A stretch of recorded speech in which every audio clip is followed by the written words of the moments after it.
Hi friends, welcome back to our channel. So ఈరోజు recipe వచ్చేసి ములక్కాడ మటన్ కర్రీ అండి. సో ఇందులో మటన్ వేసాను. మటన్ను వాష్ చేసుకొని కుక్కర్లో వేసి అందులో ఉప్పు పసుపు వేసి మటన్ను కుక్ చేసుకోవాలి ముందుగా. సో ఆ ప్రాసెస్ అయితే చూపించలేదు. అలాగే ఇక్కడ ములక్కాడలను కొద్దిగా ఉప్పు వేసి బాయిల్ చేసుకోవాలి. ఓకే అండి, సో ఇక్కడ అయితే మటన్ ఉడికిపోయి రెడీగా ఉంది. ఇప్పుడు దీన్ని పక్కన పెట్టేసుకుందాం. దీన్ని పక్కన పెట్టేసుకొని వేరే కడాయి పెట్టేసుకోవాలి. సో చాలా ఈజీ ప్రాసెస్ అండి, చాలా ఈజీగా అండ్ క్విక్గా చేసుకోవచ్చు. ఓకేనా. సో ఇక్కడ చూడండి, వేరే బాండి పెట్టేసుకొని ఇందులో ఒక 3 టేబుల్ స్పూన్స్ వరకు ఆయిల్ వేసుకోవాలి. ఎందుకంటే నేను మటన్ ఉడికించేటప్పుడు ఆయిల్ ఏం యూస్ చేయలేదు, జస్ట్ కొద్దిగా వాటర్, ఉప్పు, పసుపు ఈ 3 యూస్ చేశాను అనమాట. ఇంకేం వేయలేదు అందులో.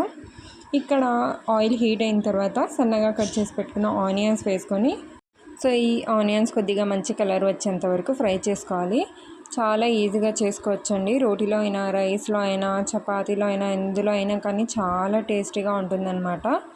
అలాగే ఇందులో కొద్దిగా ఒక 1/2 టీ స్పూన్ అంతా పసుపు కూడా యాడ్ చేశాను. సో ఇలా ఫ్రై అయిన ఆనియన్స్లో 1 టేబుల్ స్పూన్ వరకు అల్లం వెల్లుల్లి పేస్ట్ యాడ్ చేసుకొని పచ్చివాసన పోయేంత వరకు బాగా ఫ్రై చేసుకోవాలి. సో ఎవరైనా ఇంటికి గెస్ట్ వచ్చినప్పుడు కానీ కొద్దిగా యూనిక్గా చేయాలనుకుంటే ఇలా చేసి పెట్టేసేవచ్చు. చాలా టేస్టీగా ఉంటుందండి. మీరు చేస్తే కానీ మీకు అర్థం కాదనమాట. టేస్ట్ చేసిన తర్వాత నాకు కింద కామెంట్ చేయండి, ఓకేనా. అండ్ ఇక్కడ వచ్చేసి టమాటా పళ్ళు అండి, ఒక 3 మీడియం సైజు టమాటా పళ్ళను అయితే ఇలా సన్నగా కట్ చేసి యాడ్ చేసుకోవాలి. ఇప్పుడు ఈ టమాటా పళ్ళను బాగా సాఫ్ట్గా అయ్యేంత వరకు మగ్గించుకోవాలి. సో ఇందులో కొద్దిగా వాటర్ వేసి, ఒక టేబుల్ స్పూన్ వరకు వాటర్ వేసి ప్లేట్ పెట్టేశారనుకోండి, తొందరగా మగ్గిపోతాయి అన్నమాట. సో ఇలా టమాటాలన్నీ బాగా మగ్గిపోయిన తర్వాత ఇందులో మనం ఉడికించి పెట్టుకున్న మటన్ యాడ్ చేసుకోవాలి. మటను అలాగే సో ఉప్పు వేసి ఉడికించుకున్న మునక్కాయలు కూడా వేసుకోవాలి. అంటే డ్రమ్ స్టిక్స్ అండి, ఇవి కూడా వేసుకోవాలి. ఓకేనా.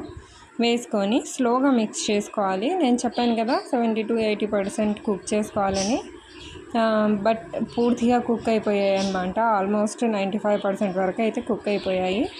ఓకే అండి, ఇవి వేసుకున్న తర్వాత ఇప్పుడు ఇందులో రుచికి సరిపడినంత కారం, అలాగే కొద్దిగా గరం మసాలా, ఎండు కొబ్బరి పొడి, ధనియాల పొడి వేసుకొని బాగా మిక్స్ చేసుకోవాలి. ఓకేనా. సో మసాలాలు మొత్తం పీసుకి, మునక్కాయలకి, అలాగే మటన్కి బాగా పట్టేలాగా ఇలా మిక్స్ చేసుకోవాలి. ఓకేనా. అండ్ ఈ డ్రమ్ స్టిక్స్ని ఎగ్జాక్ట్గా తెలుగులో ఏమంటారో నాకు కింద కామెంట్ చేయడం మర్చిపోవద్దు. అలాగే చాలా సింపుల్ రెసిపీ చూపించాను కదా, చాలా ఈజీగా ఎలా చేసుకోవాలో, దానికోసం ఒక లైక్ కూడా చేసుకోండి.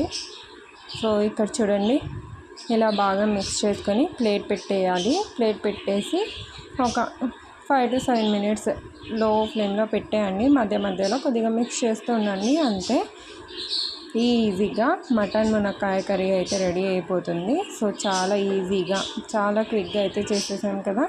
సో రెసిపీ ఎలా ఉంది అనేది ట్రై చేసి టేస్ట్ చేసి నాకు కింద కామెంట్ చేయడం మర్చిపోవద్దు.